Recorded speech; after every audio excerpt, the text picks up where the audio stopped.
Dukung dakwah ini terus mengudara. Kajian gratis ini berjalan atas izin Allah dan dukungan tulus dari Anda. Bersama kita sebarkan kebaikan seluas-luasnya. Yuk jadi bagian dari tim kebaikan kami dengan mendukung operasional dakwah. Jazakumullahu khairan kasiron. Daftar absensinya sudah diisi.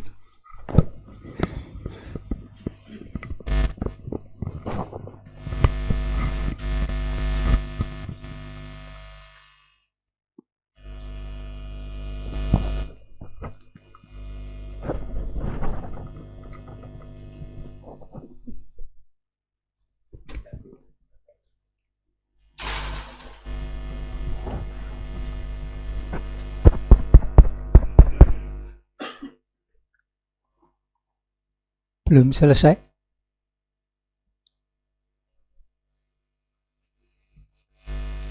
Bismillahirrahmanirrahim. Alhamdulillahirabbil alamin. Assalatu wassalamu ala Rasulillah wa ala alihi thahirin ajma'in. Amma ba'du ayyuhan nas ittaqullaha mastata'tum wasma'u wa ati'u la'allakum turhamun.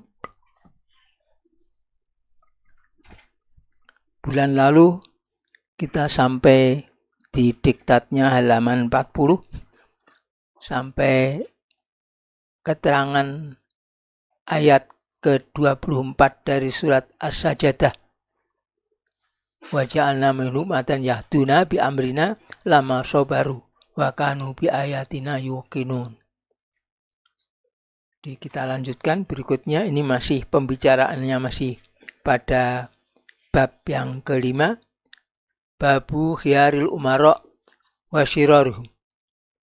Bab pemimpin-pemimpin, umara, pemerintah-pemerintah, amir-amir yang baik, yang khair-khair, yang mereka itu baik-baik, dan yang syiror, yang syar-syar, yang jelek-jelek. Model pemimpin ada yang baik, ada yang jelek. Ya. Dulu sudah diterangkan bahwa pemimpin-pemimpin yang baik itu tidak akan muncul dari kalangan orang-orang yang zalim. Allah tidak memberikan kebaikan pada mereka itu. Itu dari surat Al-Baqarah, ya, kaitannya dengan anak turun Nabi Ibrahim alaihissalam. Kemudian di surat Al-Furqan, surat yang ke-25 ayat ke-74, walladzina yaquluna rabbana hab lana min azwajina wa dzurriyyatina qurrata a'yun waj'alna lil muttaqina imama, menunjukkan bahwa imam-imam yang baik itu mesti mendoakan kebaikan untuk keluarganya, anak turunnya maupun mereka-mereka yang jadi tanggung jawabnya. Ya. Pemimpin yang baik mesti mendoakan yang baik untuk rakyatnya, ya. Tidak malah saling melaknat. Kemudian yang di surat Al-Anbiya, ya, ada pemimpin-pemimpin yang memberikan petunjuk dengan perintah dari Allah, wahyu dari Allah. Ya. Memerintahkan orang untuk melakukan sholat, membayarkan zakat, dan kemudian beribadah, yakni taat kepada Allah. Jadi yang ditunjukkan adalah perbuatan-perbuatan yang baik yang disuruhkan, bukan perbuatan-perbuatan yang jelek, semisal untuk membunuh bayi-bayi atau calon bayi, atau mau cari duit dengan bermodalkan riba, duit haram, tidak begitu. Tapi yang menyuruhkan orang untuk takwa, taat kepada Allah Ta'ala. Sebaliknya juga di surat Al-Qasas ayat yang ke-47 dikatakan ada juga pemimpin-pemimpin yang menyeru manusia kepada neraka. Karena apa yang diserukan adalah perbuatan-perbuatan yang menyebabkan orang tercampak ke dalam neraka. Sebagaimana tadi, untuk membunuh bayi atau calon bayinya, kemudian juga untuk justru menghidup-hidupkan barang yang haram, riba dan semisalnya itu. Ya. Baik, kita lanjutkan masih di bab yang sama, di hadis yang ke-62.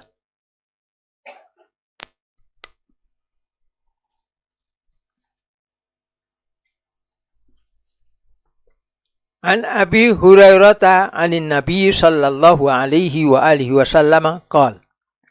Dari Abi Hurairah dari Nabi sallallahu alaihi wa alihi wasallam beliau bersabda, Sab'atun yudhilluhumullahu fi dhillihi yauma la dhilla illa dhilluhu.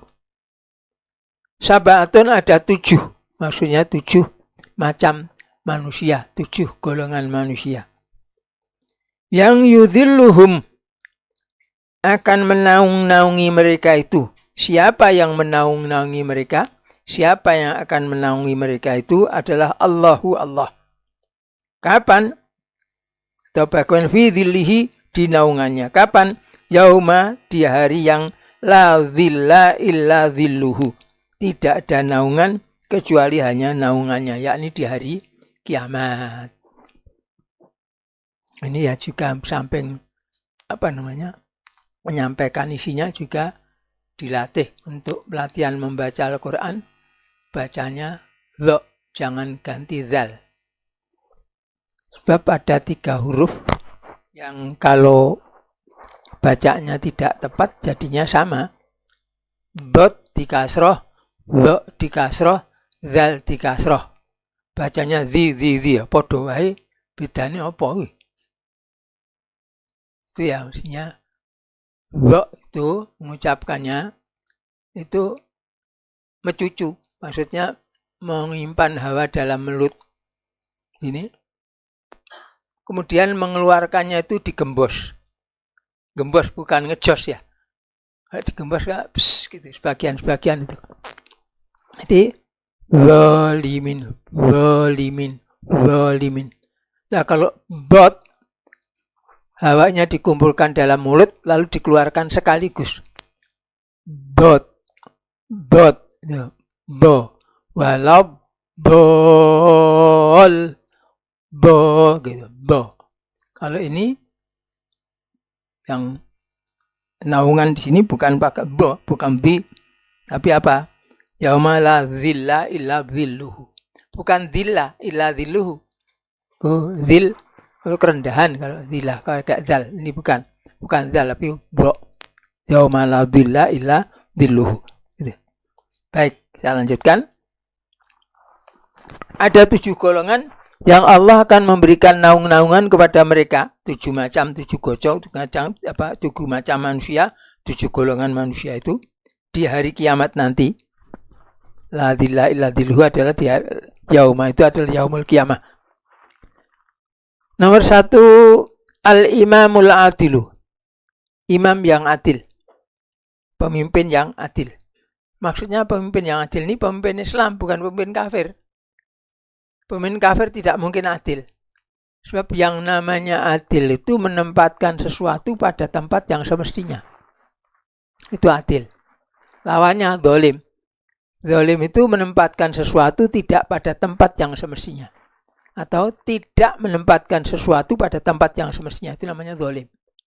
Lawannya. Nah, imam yang adil, ya imam yang menempatkan segala sesuatu perbuatannya, ya tindakannya, pesannya itu yang pada tempatnya. Yang mereka lemah ditolong. Sebagaimana janji Abu Bakar Siddiq. Saya akan menolong orang yang lemah di antara kalian sampai tidak ada lagi pendoliman yang dilakukan oleh orang yang kuat terhadap yang lemah. Gitu. Itu adil itu begitu itu. Menempatkan sesuatu pada tempat yang semestinya. Kalau imam bisa berbuat begitu, maka dia akan diberi naungan, diistimewakan oleh Allah di hari kiamat nanti.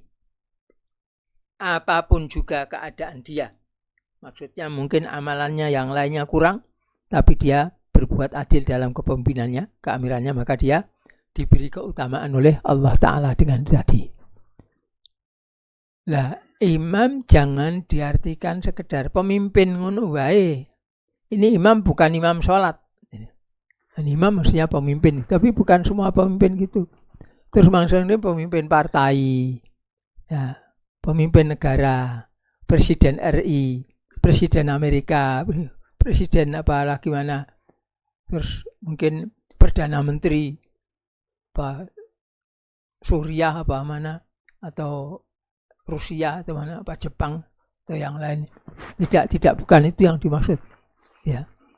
Itu imam yang adil, bukan sekedar pemimpin, tapi pemimpin dari kalangan orang-orang yang beriman, pemimpin dari kalangan orang Islam. Apalagi sekarang. Dulu waktu anak saya masih kecil-kecil itu, di antara mereka ada yang bertanya, tuh tahu Pak, ya pemimpinnya orang itu siapa? Terus sampai pada pertanyaan, lalu pemimpinnya orang Islam itu siapa toh?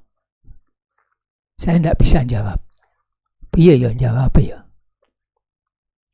Yang pemimpin orang Muhammadiyah genah sing kene diangkat ini. Pemimpin NU ya genah enak istilah gitu.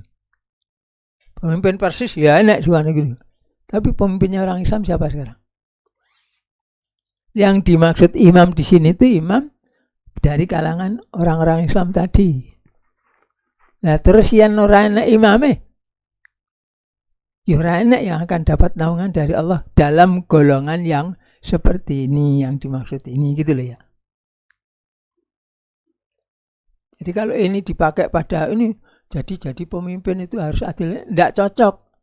Kegedean misal. Itu seperti kita ini menggambarkan itu ya. Apa namanya? Oh. Tai yang paling enak gitu.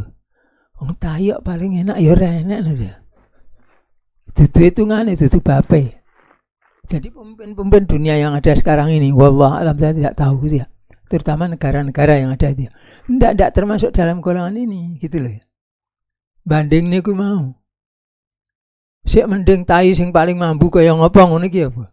Pas sing paling atos, pas sing paling benjret ngono sik pada tempatnya. Perkara gilani ya mbuh gitu ya. Tapi pada tempatnya. Tapi kalau ada tai yang paling enak, tai apa kuwi? Tai gagas, tai menungso. Iya, tai menungso karo sing paling enak sing arep mangan sapa? Kadon rembukan. Begitu juga imam yang adil. Imam apa? Imam sholat. Bukan, ini bukan imam sholat. Imam dari kalangan muslimin.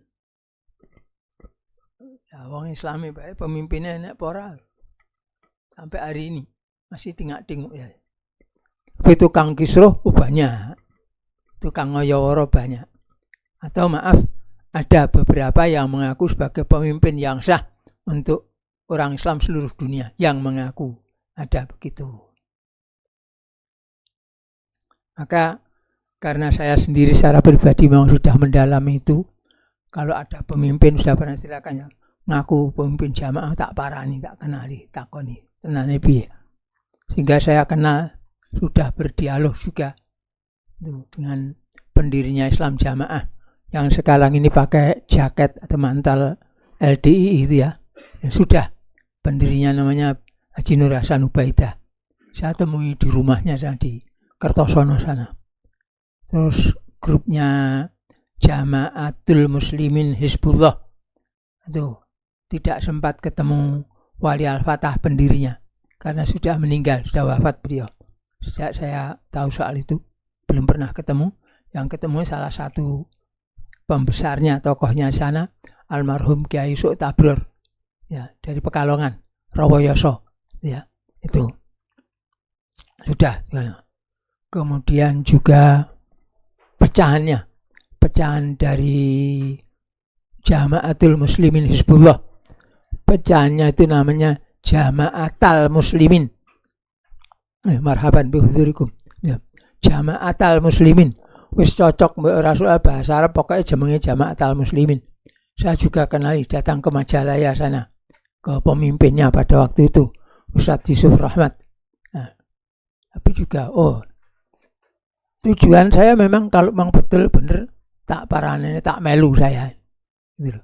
Karena saya menyadari saya bukan orang Quraisy, tidak punya hak untuk memimpin umat Islam seluruh dunia, itu tidak punya hak. Jadi imam yang paling tinggi, Imamul Adzam, tidak punya hak saya. Tidak boleh. Karena saya bukan Quraisy. Saya minta keterangan itu barangkali kentir toh. Tuh. Malah kepada beliau yang sempat merasa bangga karena Allah yarham. Mudah-mudahan Allah membelas kasihani beliau itu. Ustadz Yusuf Rahmat dari Majalaya. Bangga karena saya satu-satunya jamaah yang terdaftar di Direktorat Pakem Kejaksaan Agung. Yang saya justru mengatakan, loh kok Ustadz malah bangga.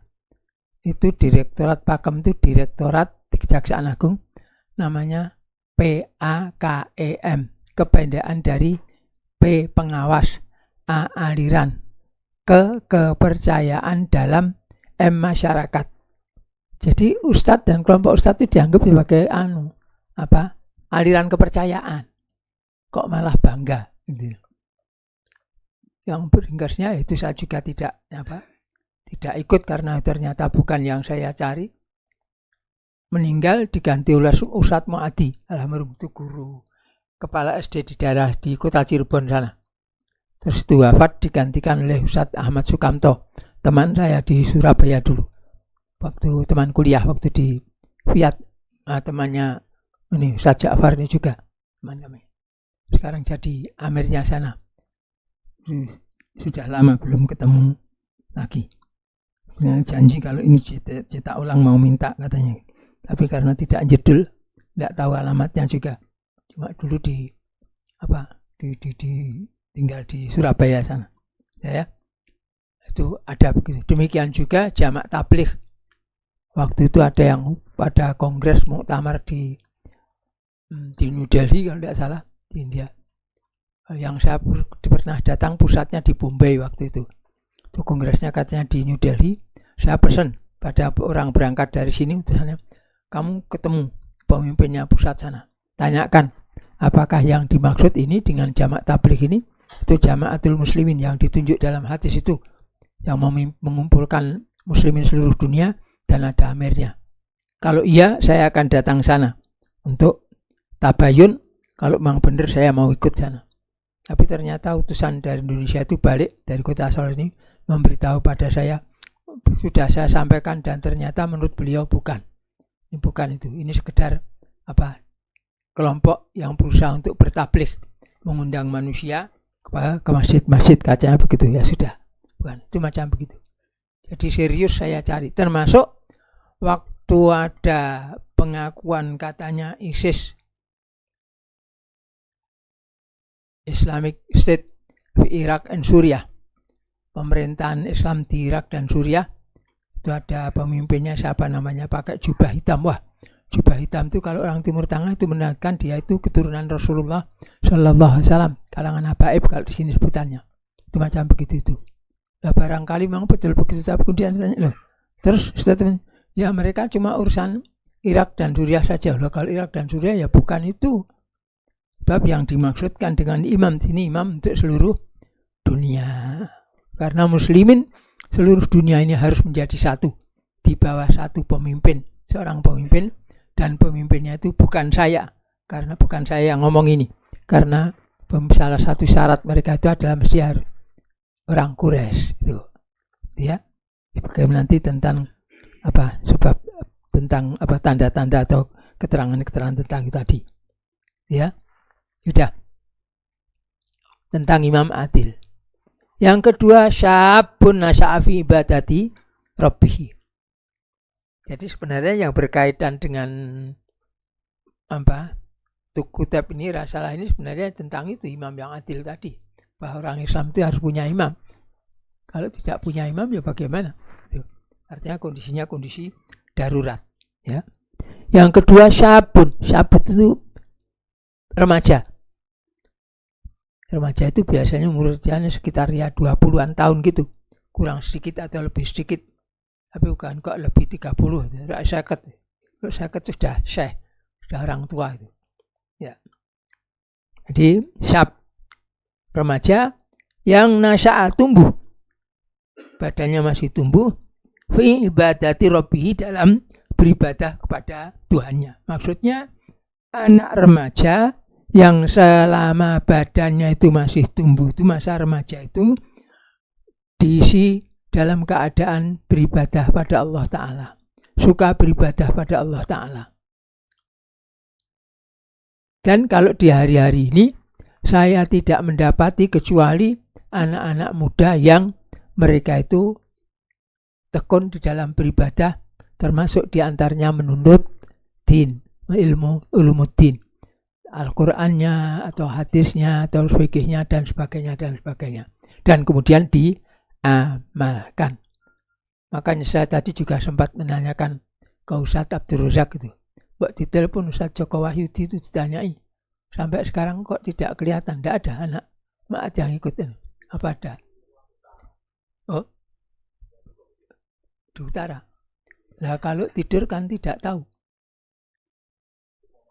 Tidak, saya bukan mengecam, saya cuma ada begitu tuh. Ya, saya tidak tahu kan, tidur juga tidak tahu kenapa. Dong pas ndonga lho khutbah Jumat itu tidur. Sampai mau ndonga tak balen sik, bangun sih, Bang sepertangin Mas. Yo. Ngoyain ndonga tidur terus piye? Terus ibadah piye? Kalau itu di mazhab Syafi'i gitu, dianggap ora melu Jumatan, kon salat zuhur.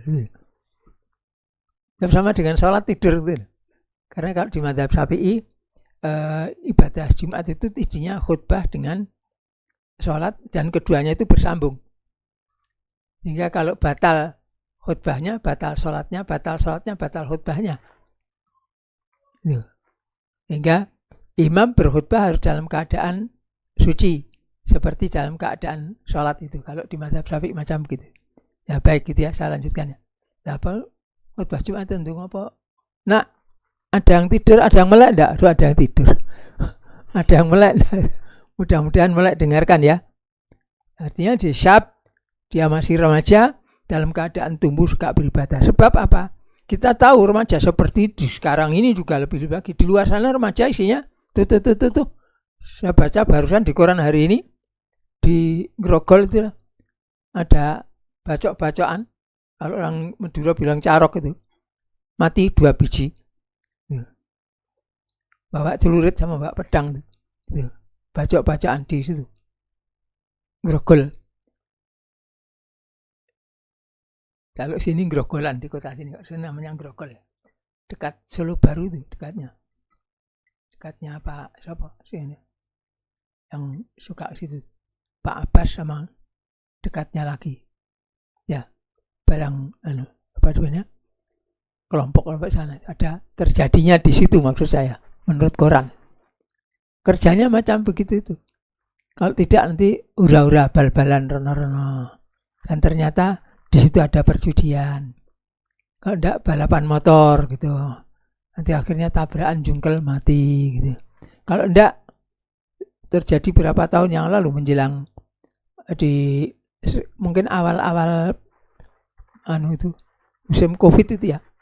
Yang di Padang tuh mana? Ada remaja motret selfie di puncak gunung terjatuh jurang mati. Umurnya dihabiskan begitu. Ini ada anak muda remaja tidak mengikuti hawa nafsu yang ikuti tren-tren kesetanan begitu, tapi justru tekun dalam beribadah pada Allah. Sehingga saya sendiri berharap anak-anak remaja kita yang berada di Ma'at ini semuanya termasuk dalam begini. Tinggal menjaga keikhlasannya saja. Amalannya sudah ada. Tinggal menata hati saja. Ikhlas karena Allah termasuk dalam golongan ini. Nanti di hari kiamat diberi keistimewaan oleh Allah, diberi naungan oleh Allah Ta'ala. Apa tidak senang? Gitu.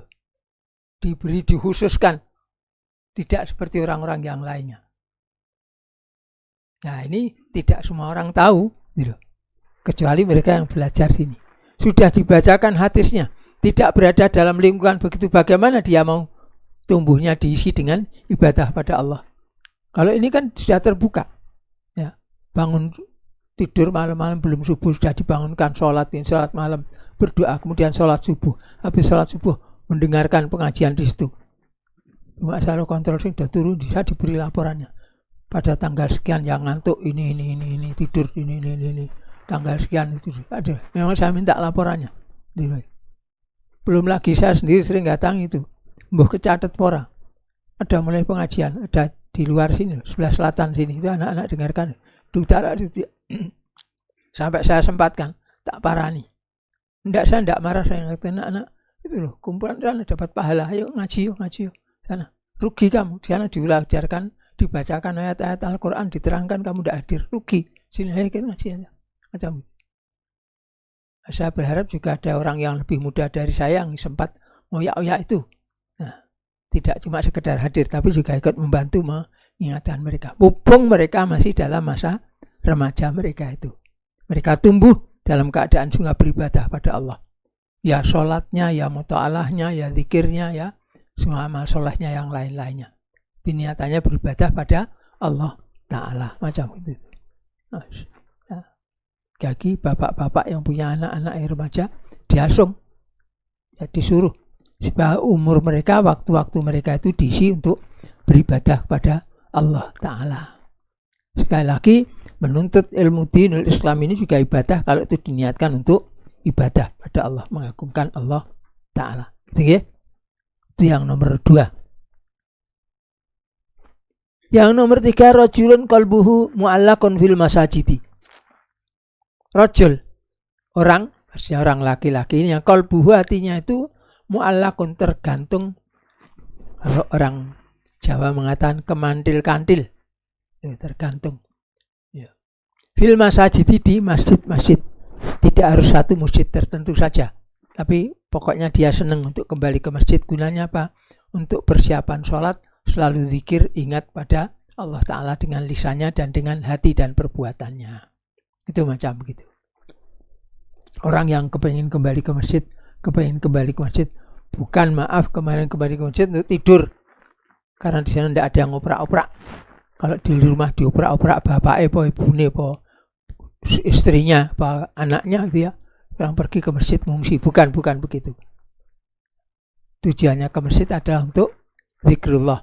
Walaupun zikrullah tidak harus di masjid, apalagi ini tujuannya ke masjid adalah untuk ingat pada Allah. Dan ada tambahan, man kana fil masjidi yantadhirus sholata fahuwa fis sholati. Barang siapa yang ada di dalam masjid, di sananya itu tujuannya adalah yantadhirus sholat, untuk menunggu saatnya sholat, yakni sholat fardu.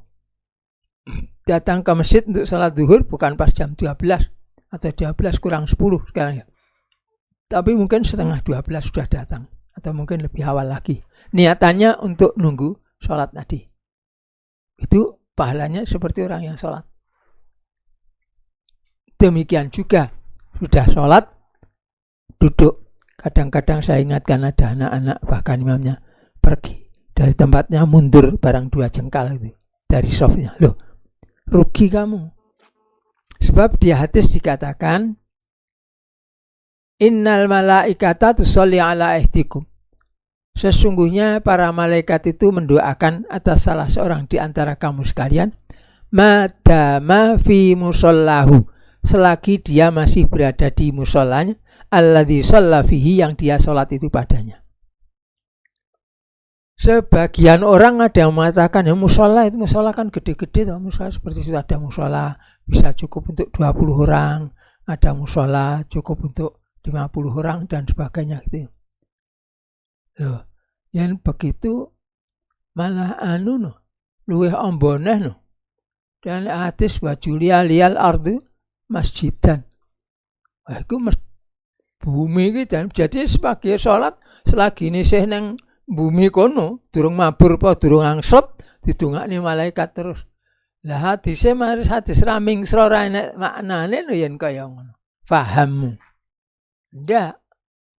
Musolanya ya tempat dia sholat itu tadi.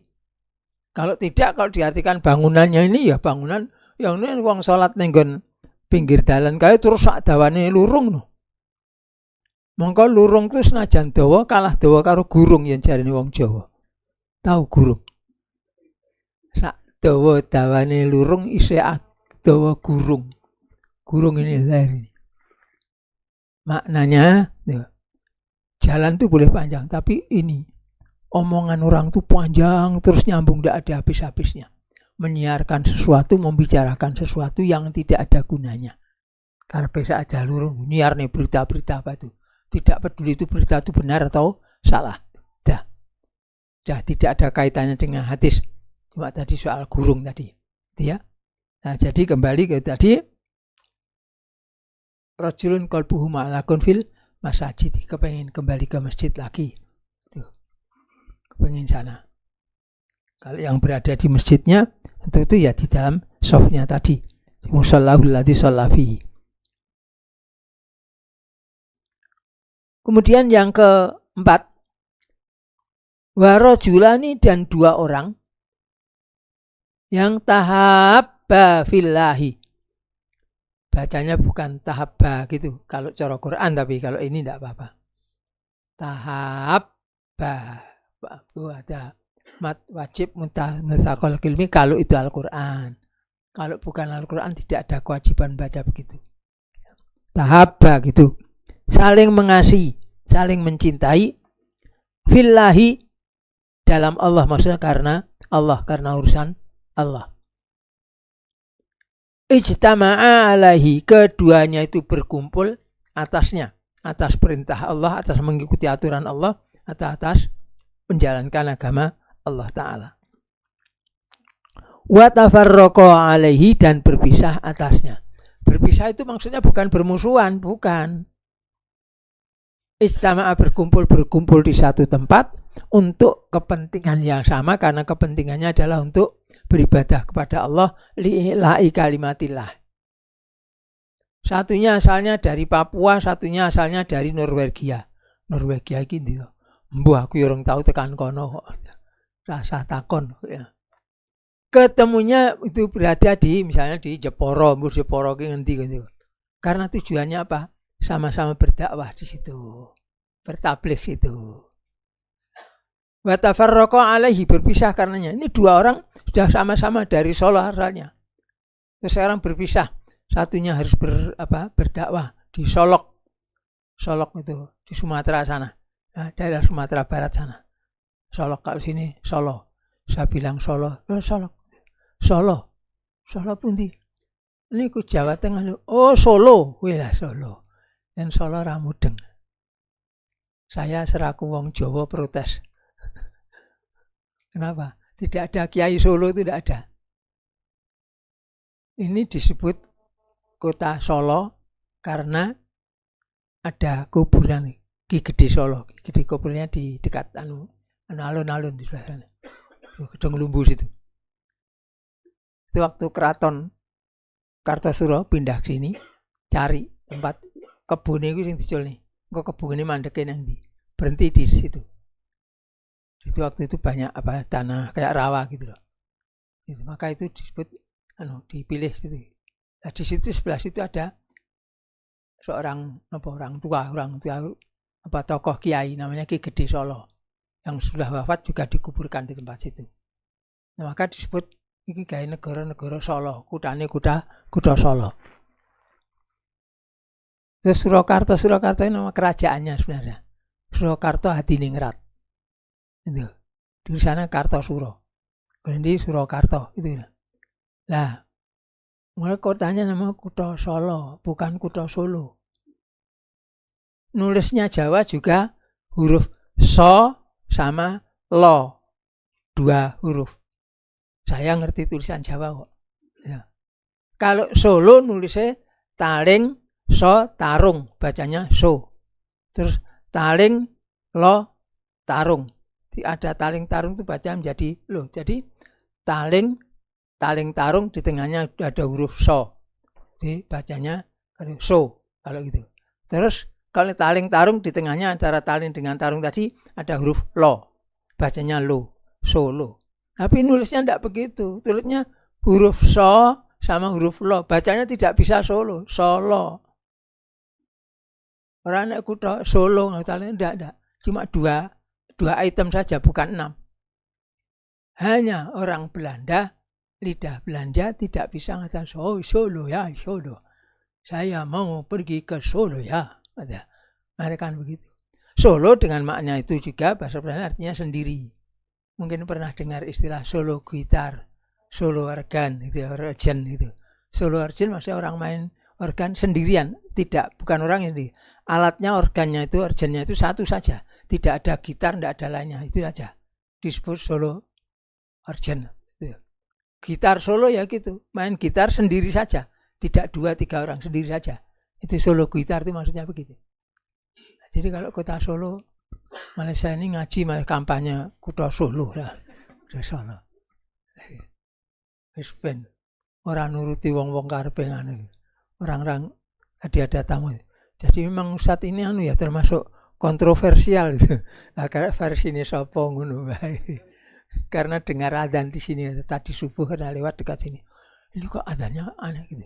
Ya ndak adzan memang sini adzannya begitu itu. Sempat takon, kenapa kok adzan ini? Lah ora enak kok adzannya dilagu-lagukan, ora enak tuntunane kok. Saya hidup di kota ini, ya orang Jawa, kelahiran sini. Sejak kecil tidak ada adzan dilagu-lagukan. Baru sekitar tahun sudah 60-an itu ada. Gara-gara orang dari Mesir itu datang adzannya. Allahu Akbar. Gitu tuh. Jadi Allahnya dewer-dewer. Allah kok dewer-dewer, aku kurang ajar. Itu macam begitu itu. Sudah balik tadi ya. Kontroversial tidak apa-apa dalam soal yang penting kita mengikuti sunnah Nabi Sallallahu Alaihi Wasallam, bukan mengikuti kata orang.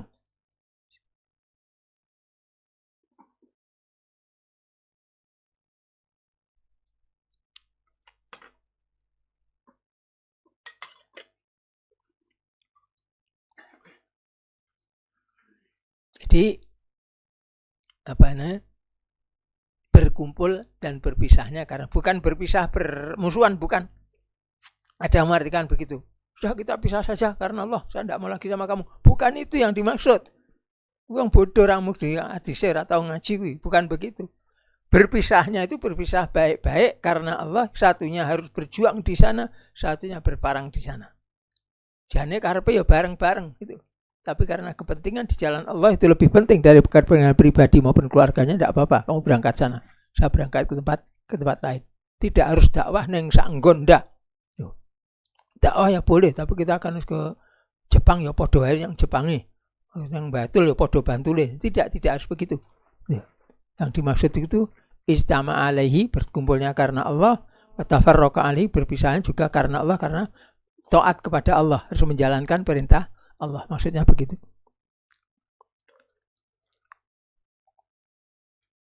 Mudah-mudahan paham, nanti boleh ditanyakan kalau tidak paham.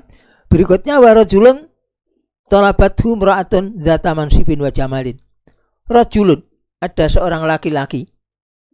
Talabathu, menuntutnya, mengajaknya, menyuruhnya. Siapa?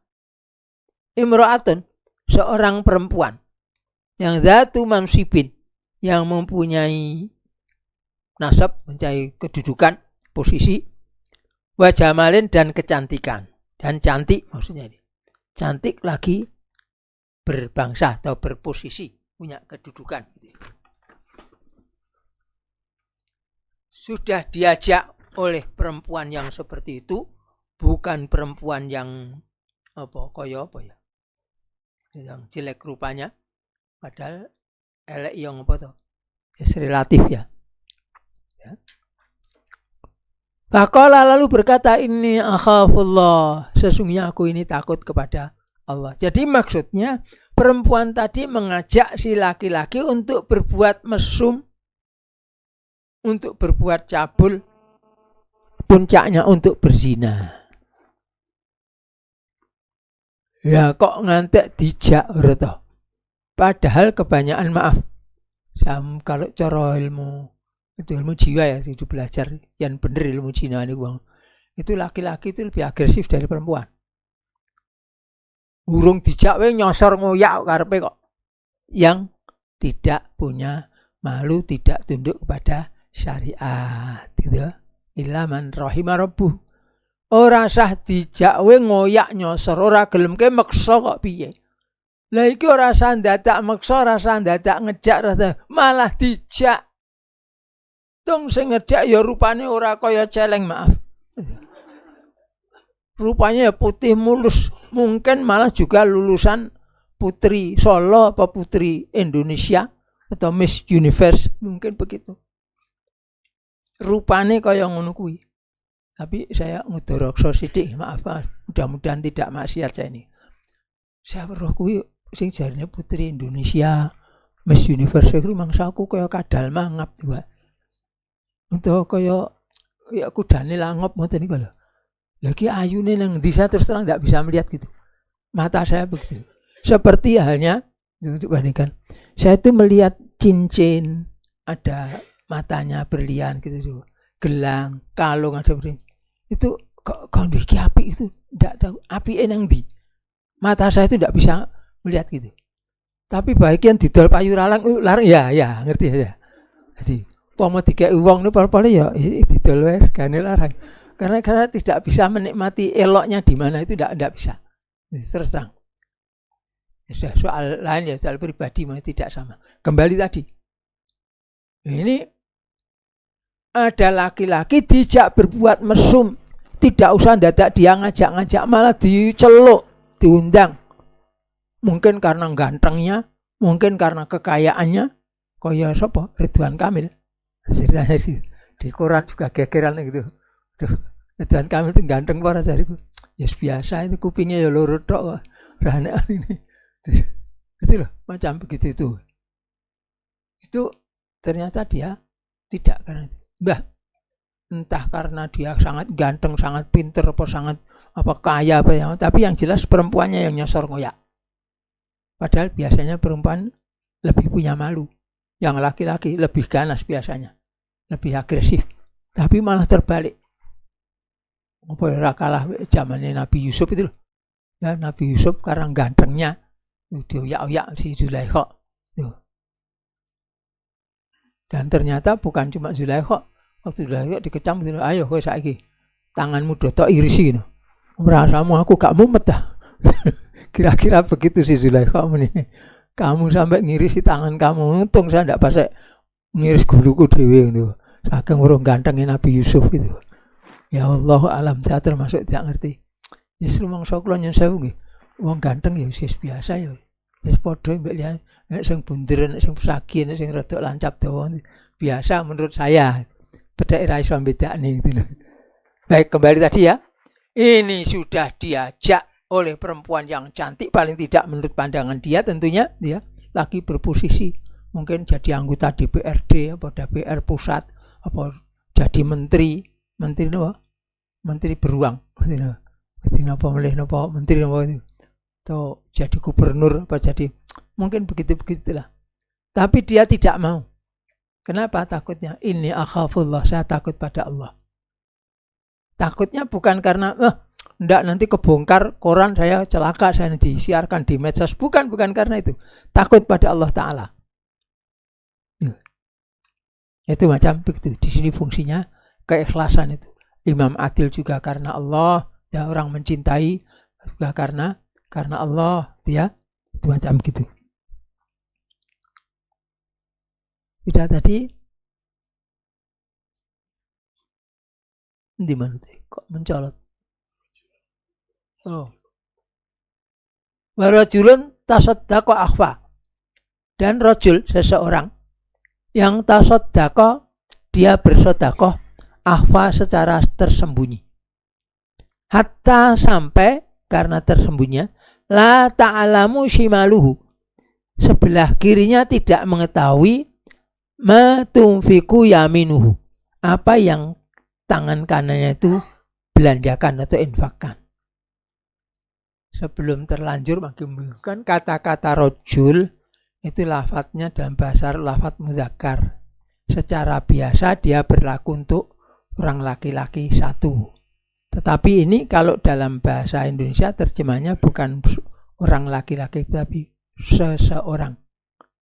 Wong siji gitu saja. Artinya bisa laki-laki bisa perempuan. Tapi kalau yang laki-laki dijak perempuan tadi ya tidak bisa. Ajin rojul terus ya wedok ndak. Ya. Ya nanti kalau kurang jelas nanti boleh ditanyakan lagi, saya lanjutkan dulu. Jadi digambarkan oleh ulama waktu menerangkan itu, ini ada 3 orang, satu sebelah kanannya, satu sebelah kirinya. Rojulun yang tengah tadi, tasaddaqa, dia bersedekah akhfa secara sembunyi-sembunyi. Hatta la ta'lamu shimaluhu, sehingga yang di sebelah kirinya ini, orang yang di sebelah kirinya itu tidak mengetahui ma yunfiku yaminu ila yaminu, apa yang dia infakkan, dia belanjakan pada teman di sebelahnya. Bersedekah diam-diam. mbok kresik-kresik nyoh iki kadang ono gitu. Apa dijawil tok terkene. Nyoh gitu. Yang di sebelah kirinya tidak ngah. Jadi sedekah tidak ada pengumuman. Kami sudah bersedekah sekian. Nanti ada cerita lain soal itu. Jadi secara sembunyi. Dan ini artinya bukan kok waktu memberikan itu sembunyi-sembunyi, terus besok pasang iklan di koran. Kemarin siang saya sudah sempat bersedekah kepada si fulan di sebelah kanan saya. Sedangkan si fulan yang lain ada sebelah kiri tidak tahu kalau saya bersedekah padanya. Ora kacek ini. Terus yang sebelah kirinya, loh, orang ngerti kok ya hebat kowe. Wah, apik tenan gitu loh. Ora kacek gitu. Bukan begitu maksudnya. Artinya sesudah dia bersedekah itu tidak pernah ada orang lain yang dia beritahu atau dia ajari biar dia sudah melakukan yang demikian itu. Wah, iso tenan tuh kowe. Bisa ngempet. Untuk melakukannya saja belum tentu bisa. Kepengin ya susu ketok ya ora apa-apa lho. Iya ketok ya ora apa-apa. Tapi ini yang penting ini justru bersedekah secara sembunyi-sembunyi tadi. Tidak harus itu bukan harus nunggu orang jejer 3. Artinya diam-diam bersedekah tidak ada yang tahu, sudah tidak ada yang lain lagi. Itu kan untuk mubalaghah saja, untuk menggambarkan saja. Saking rahasianya sehingga orang yang dekat pada dia pun hanya sebelah sana tidak tahu. Artinya kalau perlu juga istrinya tidak tahu, anaknya tidak tahu kalau dia bersedekah tadi. Hanya saya menyimpang sedikit ya. Kalau memang benar silakan pakai, tidak benar gua kali wae. Ada seorang kaya di kota ini. Sekarang sudah meninggal. Dia berpesan pada temannya. Dan dari jamaah Islam ya. Dan sampean itu kalau bersedekah itu ya sebagian dinampakkan, sebagian disembunyikan. Jangan semua diketahui oleh istri. Jadi bersedekahlah, sebagian sedekah itu sebagian diketahui oleh istrinya bahwa sampean bersedekah. Tapi sebagian juga sampean sembunyikan. Istri sampean jangan sampai tahu kalau sampean sedekah. Ditanya, "Loh kenapa toh, Pak?" Kalau sampean sedekah, setiap kali sedekah, istri sampean tahu, lama-lama sampean digrogoti. Loh, orang lain dikasih, kok saya tidak dikasih sebanyak itu? Sampean bagi orang misalnya ini yang ilustrasi saya ini bahasa saya ya. Nek wong tok kei 100, bojomu tok kei 200. Loh, lah kono 500 kok aku mau 200, tak akan bilang begitu. Itu begitu kira-kira yang dimaksud oleh si orang yang menasih tadi. Tetapi ya jangan semuanya kamu sembunyikan. Sebagian tunjukkan kepada istri kamu sengaja biar istri kamu tahu kalau kamu bersedekah. Kenapa? Sebab kalau tidak kamu tidak mendidik istri kamu. Istri kamu nyangka kamu adalah orang yang gemi. Bahasa eleknya bakhil. Gemi. Saking geminya kan sedekah mana-mana itu. Tidak pernah memberikan sana-sana. Semua untuk istri, semua untuk keluarga. Dia akan menanamkan itu pada anak-anaknya dan seterusnya. Jadi sebagian dinampakkan, sebagian disembunyikan. Makanya itu karena itu kejadian bukan dari saya dengar berita itu aja. Ya terserah mau ditiru kok, kalau dianggap baik ya lakonono. Ora kono kuwi ya guaan yang kali. Bukan Quran, bukan hadis kok itu. Hanya pemikiran salah seorang yang pernah hidup di kota Solo ini dari kalangan al-Islam.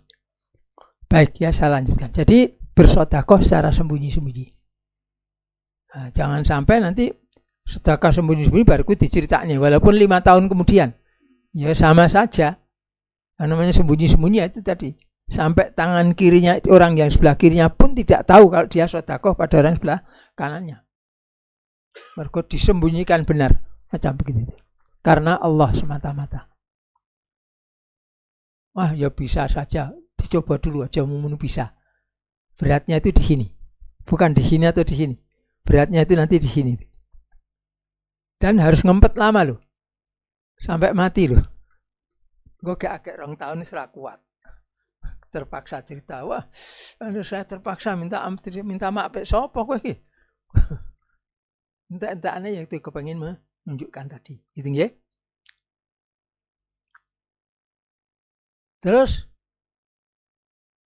warajulun dzakarallaha khalian, dan seseorang yang ingat kepada Allah khalian dalam keadaan sepi, menyepi, maksudnya tidak ada orang lain, fafadat ainahu, maka kedua matanya mengalirkan air mata. Maka mengalirlah kedua mata, bukan matanya mengalir gelundung-gelundung, tidak, melelehkan air mata karena nangis, entah karena takut pada Allah, entah karena cintanya kepada Allah Ta'ala.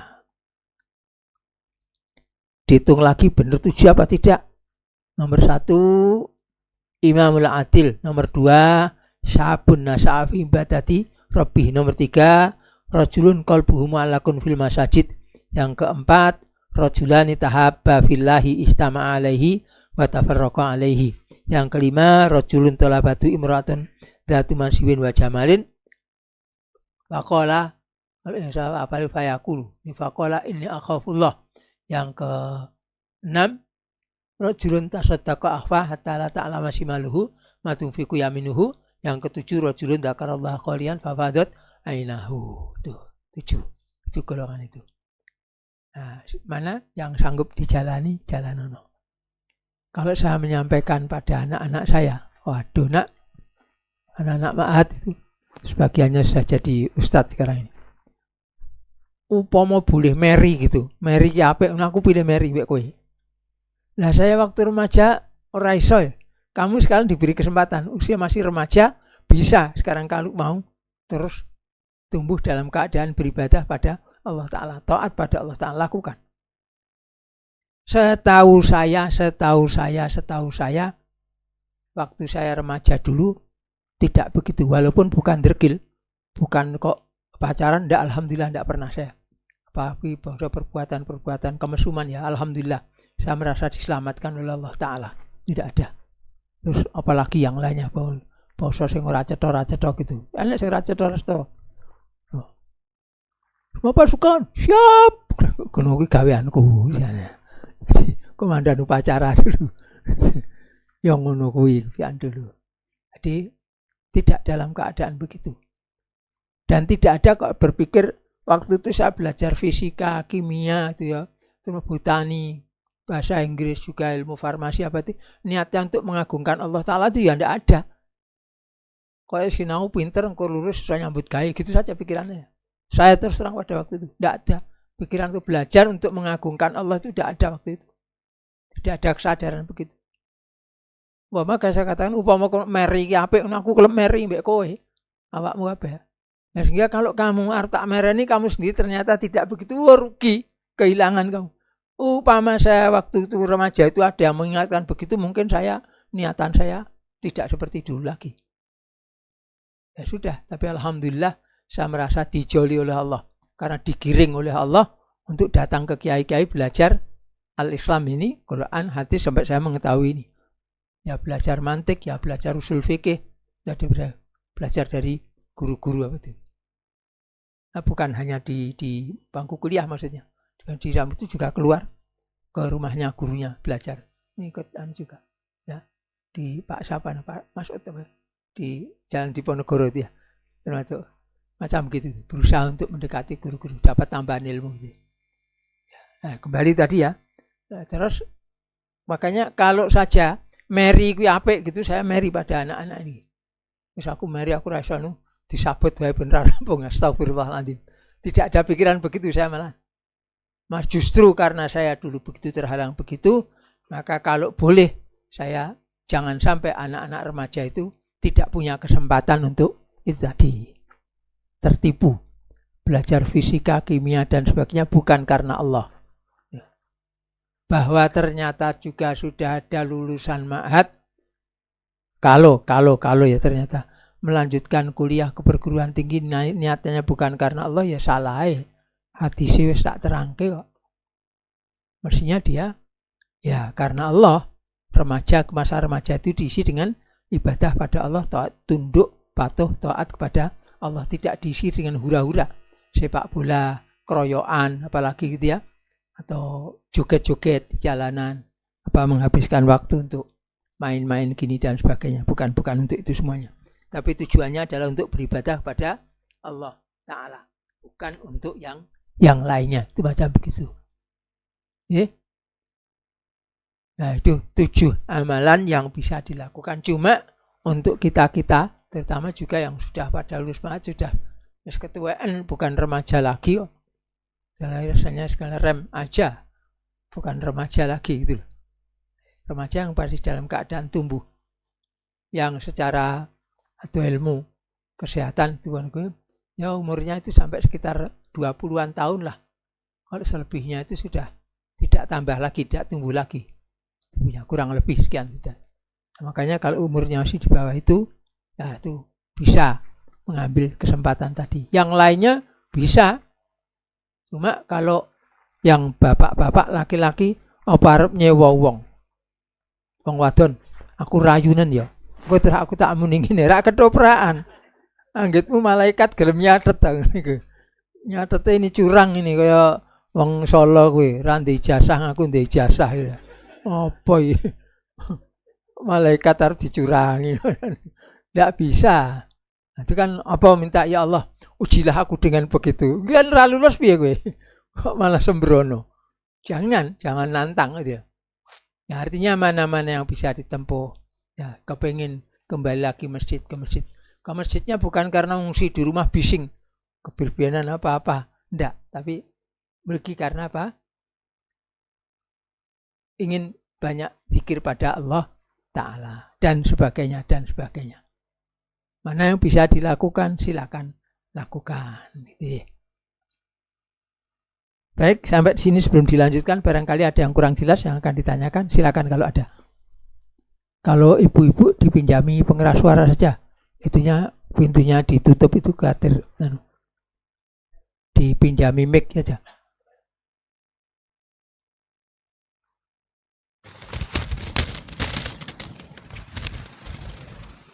Ya, silakan.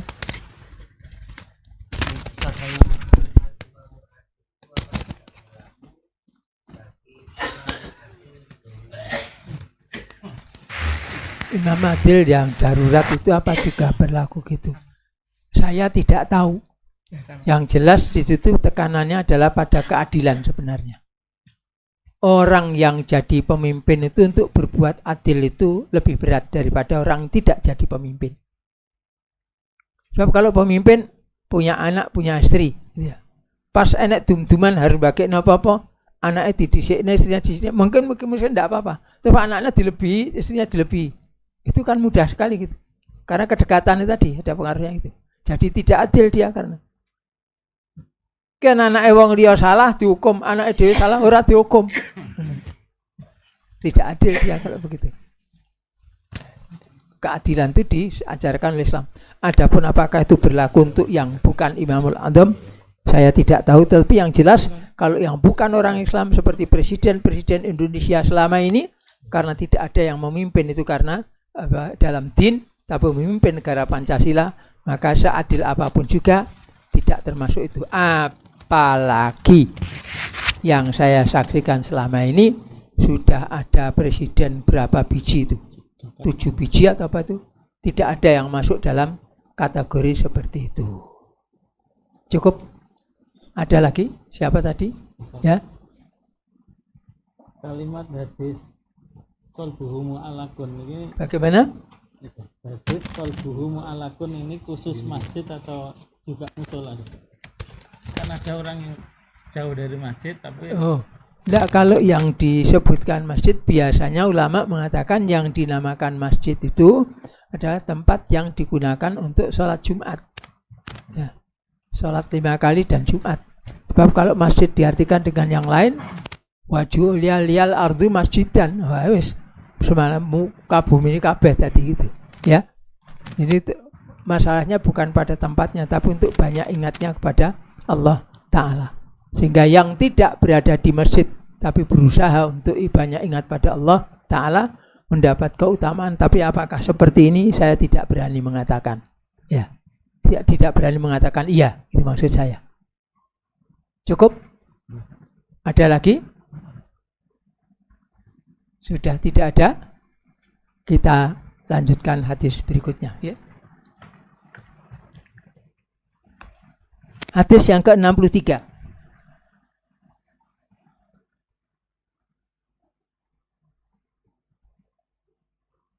An Murratut Thayyib qala Ja'a Abu Sufyan ibnu Harbin. Datanglah Abu Sufyan bin Harb. Abu Sufyan ini ya, Abu Sufyan itu yang mertua Rasulullah sallallahu alaihi wasallam, ya. Bapaknya Muawiyah. Ya. Datang Abu Sufyan ibnu Harb ila Ali ibn Abi Thalibin radhiyallahu anhu. Datang pada Imam Ali radhiyallahu anhu. Faqala lalu berkata, ma balu hadzal amr. Ada apa tingkahnya? Ada apa keadaannya mestinya? Hadzal amr, perkara ini, yakni perkara pemerintahan orang-orang Islam sepeninggal Rasulullah sallallahu alaihi wasallam ini. Kok perkara ini, kok pemerintahan ini, urusan pengaturan ini fi aqalli Quraisyin,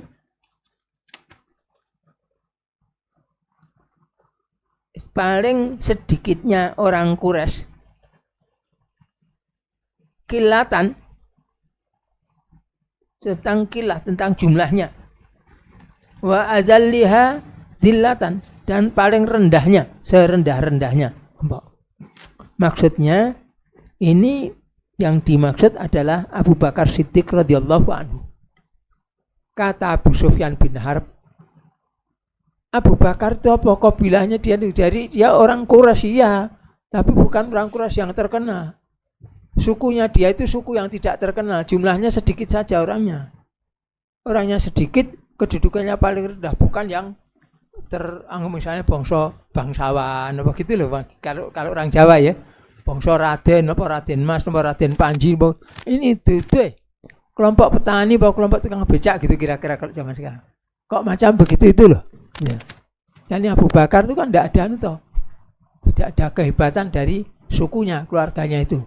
Ya dia Quraisy, ya Quraisy, akan tapi bukan yang ternama, terkenal itu.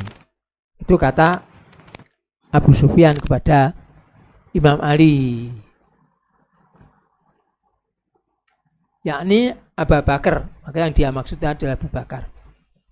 Wallahi, kata Abu Sufyan, demi Allah, la in syi'ta, sungguh jika kamu mau wahai Ali bin Abi Thalib, la amla'annaha alaihi, benar-benar aku akan memenuhinya, mencukupinya, alaihi, atasnya, atas dia itu, khiyalan, penunggang kuda, warijalan, dan berjalan kaki. Wajib ada, ya? Bukan khairon, ini khiyal itu penunggang kuda. Ya. Oh, khailan, ya boleh. Warijalan dan pejalan kaki. Dengan tentara yang angkatan darat, kalau kavaleri, dan ini yang bukan kavaleri, ya yang. Nah, di riwayat tarikh yang disebutkan bahwa kamu yang menghasung Bani Hashim, tokohnya Quraisy, kamu kerahkan sana, aku akan mengerahkan kabilah-kabilah yang di sana di padang pasir itu. Nanti kita gerutuk semuanya, kita rebut dari Abu Bakar bin Siddiq itu. Faqala Aliun, maka berkata Ali, la tola, sungguh dah panjang, ma'adaital islama, barang yang engkau memusuhi al-Islam ini, wa ahlahu, dan ahlinya Islam, yakni muslimin ini, ya Abu Sufyan, wahai Abu Sufyan. Abu Sufyan, kamu sejak dulu sudah lama kamu itu memusuhi Islam dan muslimin, kira-kira kalau bahasa kita seperti itu. Sebab sejak zaman dulu kan, waktu perang Uhud kan juga masih memerangi Rasulullah sallallahu alaihi wasallam itu. Jadi kamu sudah lama memusuhi Islam dan muslim ini, Abu Sufyan. Kok sekarang cari perkara begitu?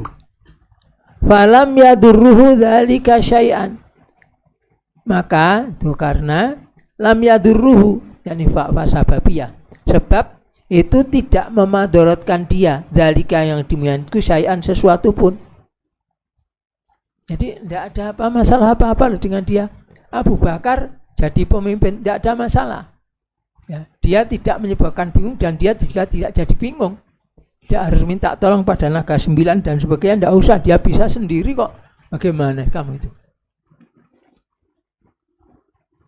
Inna sesungguhnya kami wajadna, kami mendapatkan Abu Bakar itu laha untuknya, untuk pemerintahan itu ahlan, ada orang yang ahli, punya kemampuan. Akhrajahu al-Hakim wa sahahu Dzahabi. Dan Imam Al-Hakim telah mengeluarkan hadis ini dalam kitabnya Al-Mustadrak Al-Sahihaini. Kitabnya gede-gede kayak gini-gini itu, tinggi gede. Ada 4 jilid di dalam. Kalau ada yang mau lihat nanti, paling tidak lihat dari luar dulu gitu. Kayak gede. Jaringan apa Parto? Kon dulu terus Melayu. Ya, jadi Al-Hakim itu dalam kitab Al-Mustadrak itu gampangnya kecer-keceran gitu. Ini hadis kecer-keceran dari riwayat-riwayat Bukhari dan Muslim. Ngambil kecer-kecerannya itu 4 jilid gede-gede gitu. Banyak hadis, ribuan hadis gitu. Dan dia selalu mengatakan hadis ini sahih atas syaratnya Bukhari dan Muslim, atau atas syarat Bukhari saja, atau atas syarat Muslim saja. Mengatakan begitu. Nah, kemudian ini ada yang membuat keterangan soal itu. Nah, Dzahabi namanya. Dia di Dzalnya menuliskan itu. Komentar maksudnya. Di semacam Dzal itu buntut, artinya komentarnya itu mengatakan, oh benar yang dikatakan ini. Dia mengatakan, oh itu sahih, benar ini sahih. Oh kalau itu menilai karena ada rawi di situ yang lemah namanya ini, itu katakan begitu. Nah, hadis ini dikatakan oleh Dzahabi bahwa hadis ini sahih seperti yang dikatakan oleh Al-Hakim. Jadi ringkasnya peristiwa itu, begitu yang terpilih untuk menggantikan pemerintahan atas dari Rasulullah SAW adalah Abu Bakar Siddiq. Padahal itu juga kalau kita lihat riwayatnya itu dia ada rodok untran itu. Orang-orang Ansor rapat sendiri. Mereka sibuk mau menentukan pemimpin gitu. Waktu itu ada berita begitu, lalu Abu Bakar, Umar juga dengan beberapa sahabat yang lain datang ke sana. Sedangkan Imam Ali tidak hadir karena mengurusi jenazah Nabi Shallallahu Alaihi Wasallam. Nabi wafat Senin malam Selasa, ya. Jadi mereka pada rundingan itu, kemudian dikuburkannya Nabi pada Selasa malam.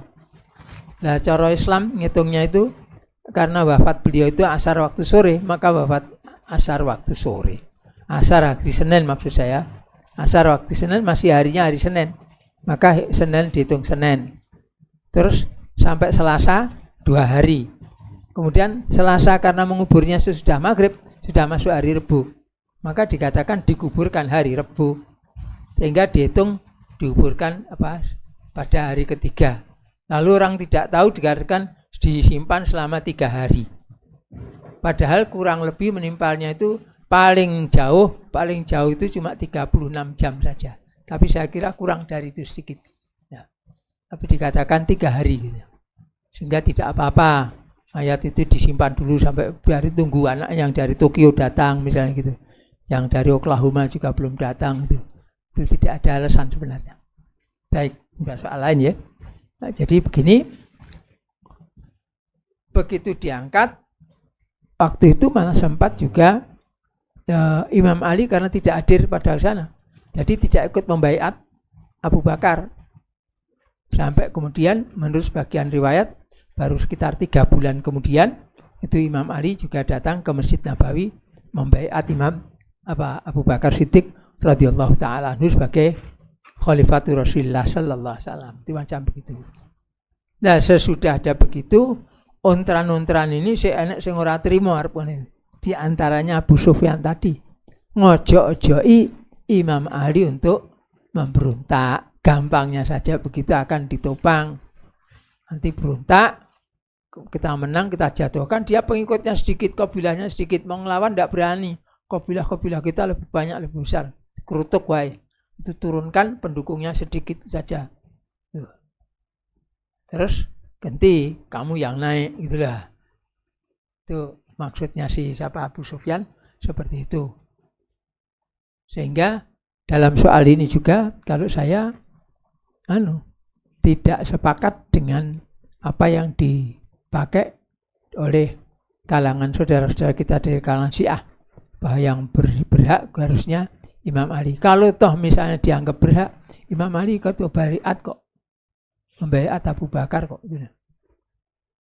Itu macam begitu ya.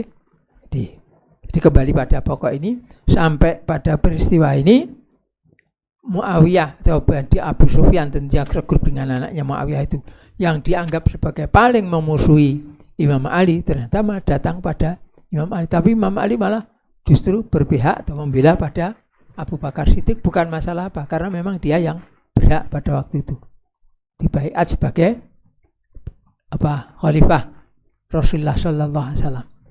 Kemudian belakangan kalau Abu Bakar disebut khalifah, khalifatu Rasulillah. Lah kalau Umar dibaiat nantinya, waktu Umar dibaiat pakai gelar khalifati Rasulillah. Nah kemudian kalau tetap pakai gelar itu, yang di bawahnya Utsman mestinya gelarnya khalifati Rasulillah. Nah kok khalifati selesai rantai-rantai. Maka mulai zaman Umar bin Khattab gelarannya tidak diganti begitu lagi. Karena itu bukan dari wahyu juga ya, artinya bukan dari Nabi Sallallahu Alaihi Wasallam mengatakan begitu. Katakan ini Amirul Mukminin. Dimulai pada zaman Umar bin Khattab radhiyallahu taala anhu. Nah, kembali pada itu pokok pembicaraan ini. Jadi waktu itu Abu Sufyan ngojo-ojoi Imam Ali untuk gampangnya saja kudeta atau pemberontak melawan Abu Bakar Siddiq, akan tapi Imam Ali menolak. Sehingga kalau katanya ada orang kalangan Syiah yang menyerang Abu Bakar dan sebagainya, saya tidak percaya karena ini tadi. Imam Ali justru diajak memberontak oleh Abu Sufyan, tidak mau. Malah ditunjuk Abu Sufyan sebagai yang selalu memusuhi orang Islam dan agama Islam dan muslimin. Itu macam itu kan. Abu Sufyan termasuk At-Tulaqa, orang-orang yang waktu Rasulullah Sallallahu Alaihi Wasallam datang ke Mekah, waktu Fathu Mekah, kemudian diumumkan ini orang-orang ini semuanya sudah dianukan, dilepaskan saja, tidak usah dituntut, tidak usah apa-apa. Mereka pada waktu sudah terkepung, sudah dikuasai Islam, tapi kemudian mereka dimerdekakan, dibebaskan semuanya oleh Rasulullah Sallallahu Alaihi Wasallam, disebut sebagai At-Tulaqa. Ya, itu macam begitu itu. Jadi Islamnya belakangan. Rupanya kalau menurut tujuan Imam Ali ini, sejak dulu kamu tuh memusuhi Islam, tidak entek-entek gitu. Padahal putri beliau, Siti Ramlah itu adalah istri Rasulullah Sallallahu Alaihi Wasallam. Ngono ya kok mbendali mantu ini, masalah itu mantine Nabi loh iki lho. Ora dibelani gitu loh. Malah diganggu. Nah, kemudian penggantinya Abu Bakar juga tetap mau diganggu oleh dia. Baik, sampai di sini ada yang mau ditanyakan? Ini kaitannya dengan bab apa? Yaitu bab itu ada Abu Sufyan jadi pemimpinnya kaumnya ngajak sing elek. Imam Ali tidak mau menerimanya seperti itu. Tidak ada yang ditanyakan? Kalau tidak ada kita lanjutkan berikutnya. Hadis ke-64. An Aisyata anna rajulan ista'dana ala Rasulillah sallallahu alaihi wa alihi wasallam. Dari Aisyah menceritakan bahwasanya ada seorang laki-laki, ini laki-laki artinya benar bukan orang gitu saja. Ista'dana, minta izin ala Rasulillah sallallahu alaihi wasallam, maksudnya mau datang, mau masuk.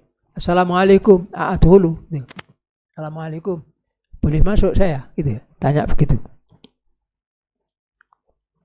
Falamma ra'ahu, maka tatkala ra'ahu beliau melihat dia, melihat laki-laki itu tadi, qala beliau bersabda, ngomong ngendika di dekat atau kepada Aisyah, bi'sa akhul ashirati wa bi'sa ibnul ashirah. Oh, ini apa namanya? Ini saudaranya Ashirah, kelompok itu, suku itu, bangsa itu yang paling jelek ini deh. Dan Bi'sa ibnul Ashirah, anak kelompok itu yang paling jelek ya ini. Misalnya bangsa nih wong desa mana gitu ya. Wong desa kono itu sing begelen iku sing wong paling elek ya iki. Sedulure begelen ya iku sing paling elek. Nyebutkan begitu. Jadi kalangan kaumnya itu orang ini dikatakan sebagai yang paling jelek oleh Rasulullah Sallallahu Alaihi Wasallam. Falamma jalasa, maka tatkala duduk, boleh Rasulullah dan budi orang tadi duduk menghadap Rasulullah Sallallahu Alaihi Wasallam. Talaqan Nabi Sallallahu Alaihi Wasallam fi wajhi. Jadi di hadapan orang itu Rasulullah Sallallahu Alaihi Wasallam menunjukkan wajah yang cerah. Talaq itu. Wajahnya cerah. Wajah Nabi Sallallahu Alaihi Wasallam tidak merengut.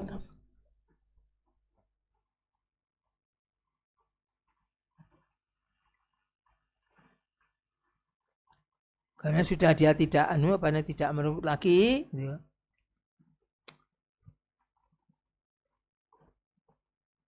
Wal basata ilahi, dan basat dia menunjukkan wajah ya tempat baik, berikan kelapangan kepada dia. Falaman tolakor rojul, falama maka tatkala intolako pergi siapa rojul orang itu tadi sudah pergi, qalat lahu Aisyatu, Aisyah berkata kepada beliau Nabi Sallallahu Alaihi Wasallam, ya Rasulullah, wahai Rasulullah, hina ra'aita rojula, tatkala engkau melihat orang itu, kultalahu kada wa kada. Tadi waktu engkau melihat orang itu, begitu dia ambil salam, jawab, buka, terus oh si fulan itu. Katakan dia kok bisa akhil Ashirah ya, bisa ibnul Ashirah mengatakan begitu. Summa tatallaqta fi wajhi, kemudian di hadapan dia engkau berwajah cerah. Ya, memberikan sikap yang menghargai pada dia. Wa basatta ilahi, dan engkau pelonggarkan padanya. Faqala Rasulullah sallallahu alaihi wasallam, ya Aisyah wahai Aisyah, mata ahidtini fahishan, kapan engkau mendapati aku ini orang yang bengis, orang yang kasar?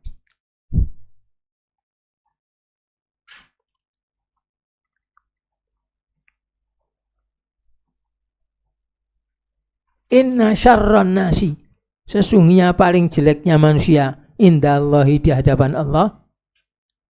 Manusia yang paling jelek di hadapan manusia itu manzilatan, kedudukannya. Yaumal kiamati, di hari kiamat nanti, itu man, orang yang tarokahun nasu, orang banyak meninggalkannya, ittiqa'a, karena kehati-hatian, karena menghindari syarrihi, kejelekannya.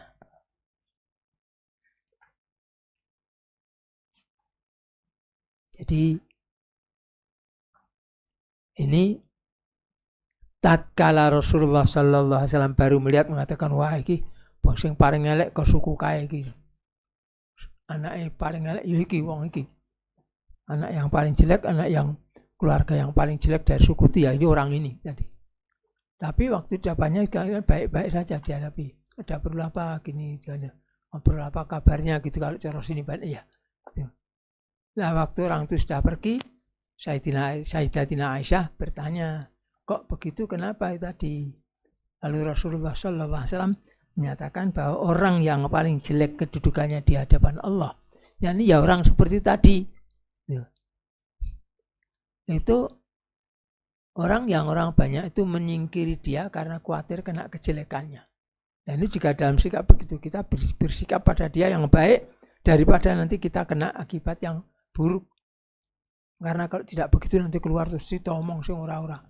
Wah, apa morono kon moro daya ora digawe dan semisalnya atau bahkan lebih dari itu tadi gitu ya. Artinya di sini kelihatan sikap Rasulullah SAW yang bersikap baik kepada orang yang sedemikian jeleknya tadi. Maksudnya dalam rangka menjaga supaya hubungannya tetap baik dan tidak membuat kerusakan. Jadi artinya nanti khawatir pas dilakukan dengan yang kurang baik, orang itu terus memusuhi, terus jadi perkaranya berpindah. Tidak lagi urusan-urusan yang lain kemasyarakatan, tapi ngelatihani satu orang yang kasar, yang jungis itu tadi. Ini tentang kepemimpinannya macam begitu. Maka orang yang seperti ini juga begitu. Dia tidak bisa dianggap sebagai pemimpin yang baik kalau memimpin kaumnya. Gitu. Karena orang khawatir. Jangan nanti kalau tidak dibeginikan dia nanti terus jahat gitu. Ya seperti halnya yang terjadi di negara kita ini. Tatkala tidak mau membantu pihak-pihak yang itu, entah itu yang dari Solo atau yang dari mana, kemudian dimusuhi.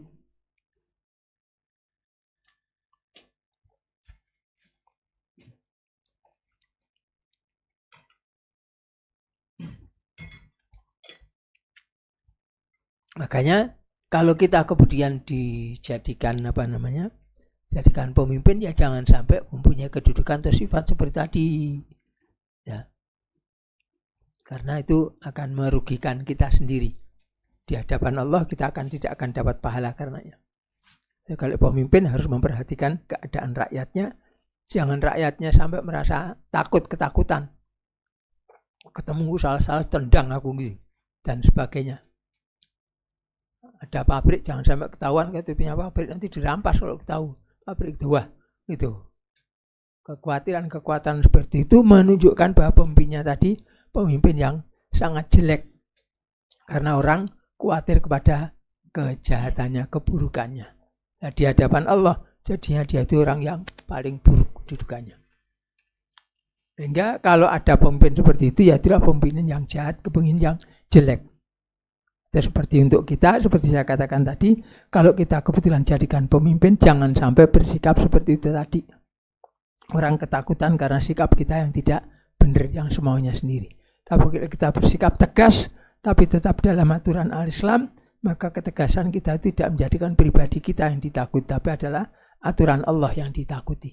Bahwa aturan Allah itu, aturannya begitu, harus diikuti. Kalau tidak mengikuti, bukan hanya menentang pada pemerintahnya, penguasanya, tapi juga menentang pada aturan Allah Ta'ala, menentang batas ketentuan yang sudah diizinkan oleh Allah Ta'ala. Sampai di sini ada yang mau ditanyakan?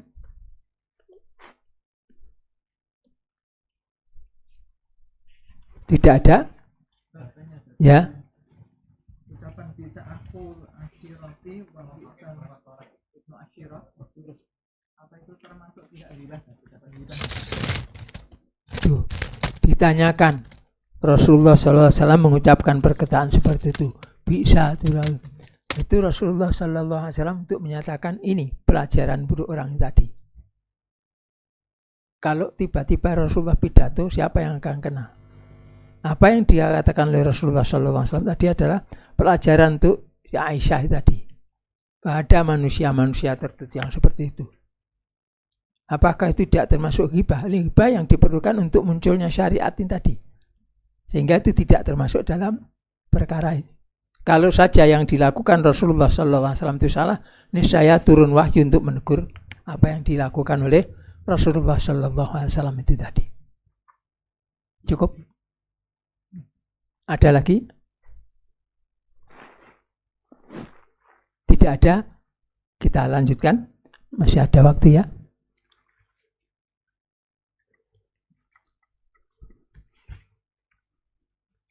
Hadis ke-65. An A'id bin Amr wa kana min ashabi Rasulillah sallallahu alaihi wa alihi wasallam. Dari A'id bin Amr, dan adalah dia itu termasuk sahabat Rasulullah sallallahu alaihi wasallam. Dakhala ala Ubaidillah ibni Ziyad. Itu Amr itu datang masuk kepada Ubaidillah bin Ziyad. Itu salah satu dari amirnya dari Bani Umayyah dia. Katanya, "Ai bunaya." Faqala, dia berkata, "Ai bunaya, anakku." Nak, gitu ya. "Inni sami'tu Rasulullah sallallahu alaihi wasallam yaqul." Aku telah mendengar Rasulullah sallallahu alaihi wasallam bersabda, "Inna syarrar ri'ati al-khutamatu." Sesungguhnya paling jahatnya ri'a itu pengembala. Itu al-khutamah. Al-khutamah itu yang pengis. Wa iyyaka, maka hati-hatilah engkau, hindarilah oleh engkau, antakuna, bahwasanya kamu menjadi minhum, termasuk dari golongan mereka itu. Maksudnya hati-hati kamu jangan sampai termasuk yang begitu itu sikapnya, gitu ya. Jadi syarrur ri'a termasuk pengembala atau pemimpin yang paling jelek.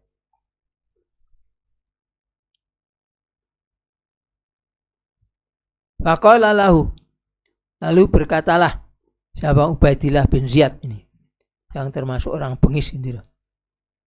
Ijlis, duduk kamu. Fa innama anta, maka sesungguhnya tidak ada lain kamu itu, min nukholati ashabi Muhammadin sallallahu alaihi wasallam. Kamu itu termasuk nukholah, tambah apa? Kecer-keceran, kayak kecer-keceran kurma gitu loh. Gogrok-gogrokan kurma gitu loh. Jadi termasuk kamu itu sisa-sisa. Dianggap koyo mungkin kalau di sini apa zaman dhisik ada timun wungkuk gitu lah. Kalau zaman dulu timun wungkuk itu timun yang apa? Enggak laku dijual untuk imbuh wae sana. Beli timun sekilo, tuku sekilonya tak imbuhi siji loro gitu. Timun wungkuk gue imbuh zaman dulu. Tapi kalau hari ini sudah tidak. Saya diberitahu yang orang pasar tuh, timun wungkuk sekarang lebih mahal dari timun yang biasa. Subhanallah. Oh iya bener ya. Saya kalau makan timun itu bijinya tak buang. Tidak enak rasanya. Nah itu diambil tuh untuk bikin acar kan tidak ada bijinya. Jadi ketok-ketok langsung tadi. Regane luwih larang wong dodol ya pinter-pinter. Ini cuma soal timun wungkuk, ini tidak ada timun wungkuknya di atasnya. Soal lain. Ya nukholah itu, gogrok-gogrokan gitu loh. Sisa-sisa dari sahabat Nabi.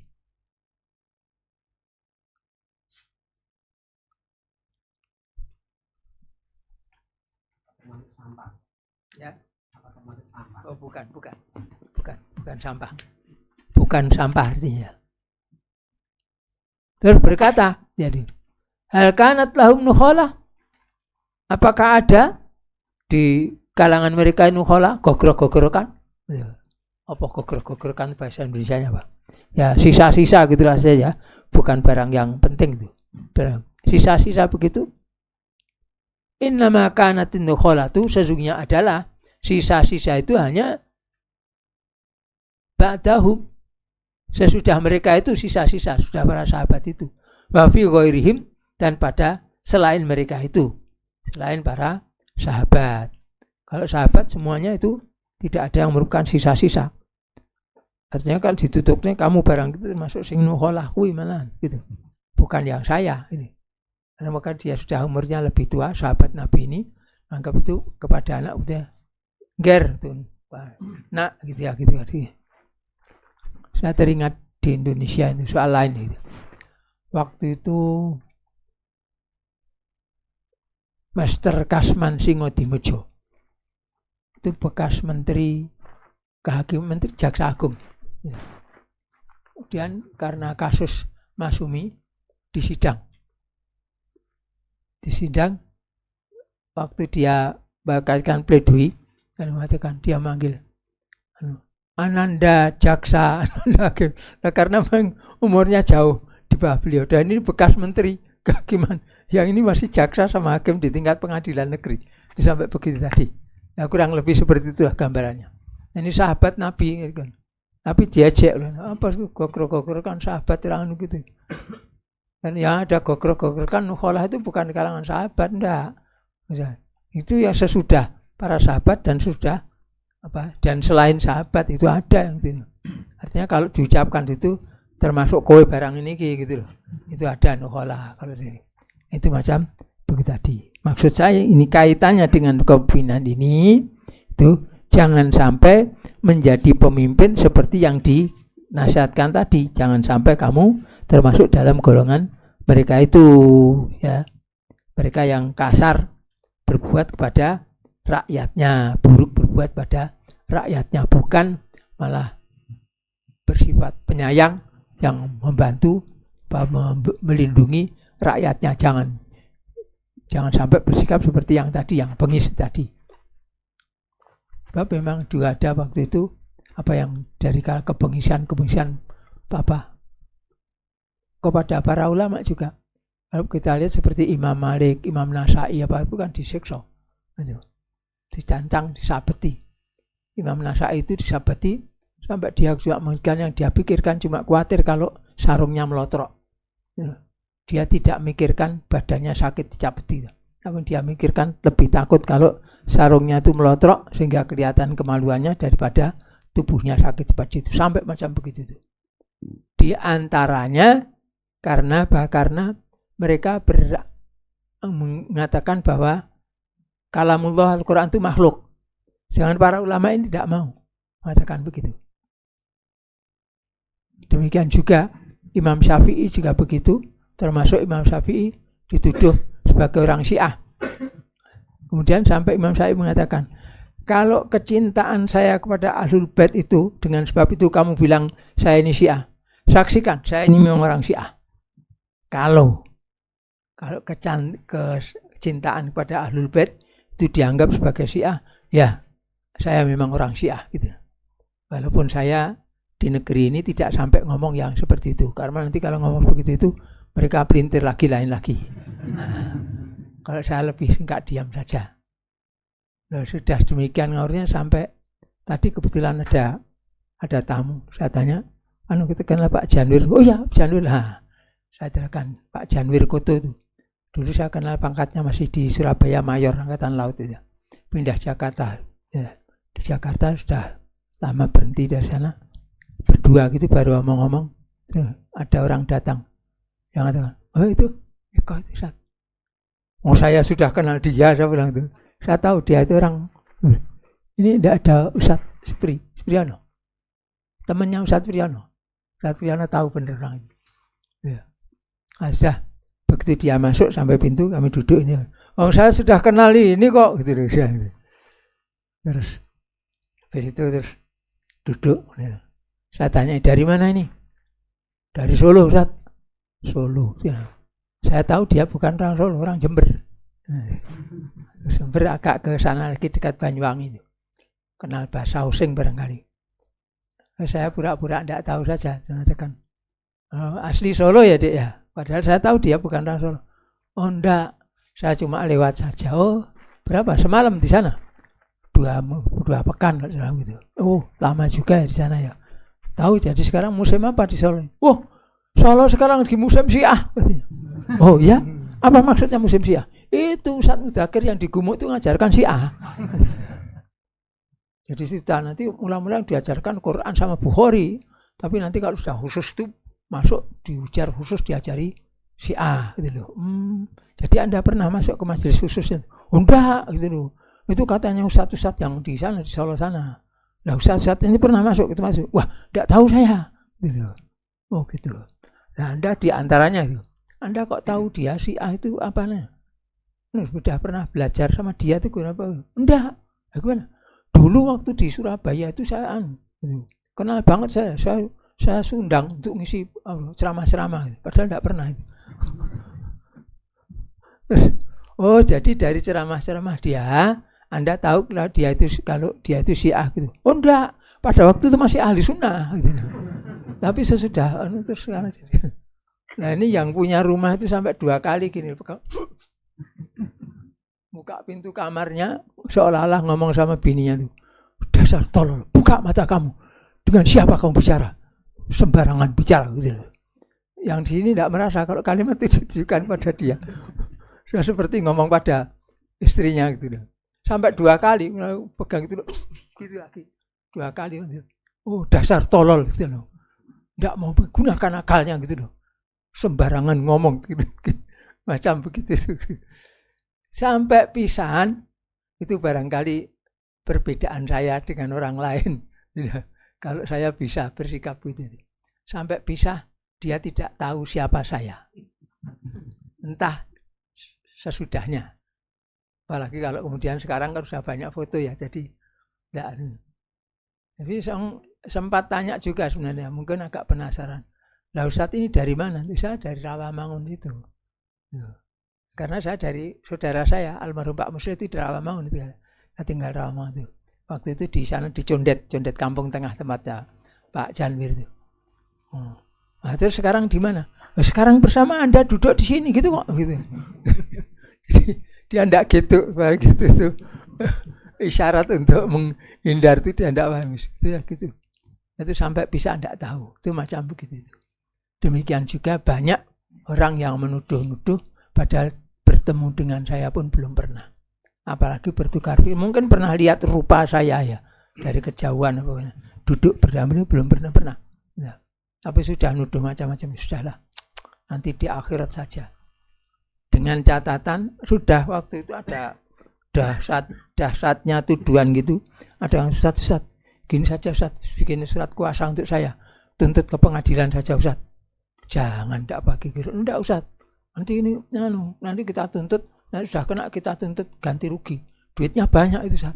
Loh, kowe malah tekan ngejak-jak golek duit. Piye to rara pengacara iki. Wes. Malah pikirannya kesempatan. Lalu saya tidak gitu. Iman-iman waktunya, iman-iman tenaganya. Nanti toh di akhirat akan ketemu toh. Termasuk tadi yang ketemu terus bilang kata ada musim Syiah tadi kan kono guyu apa nangis ora ngerti aku. Mungkin misui deh kurang ajar aku ki. Ngono ya ora rumangsa mungkin gitu jajan. Itu macam begitu tadi. Ya.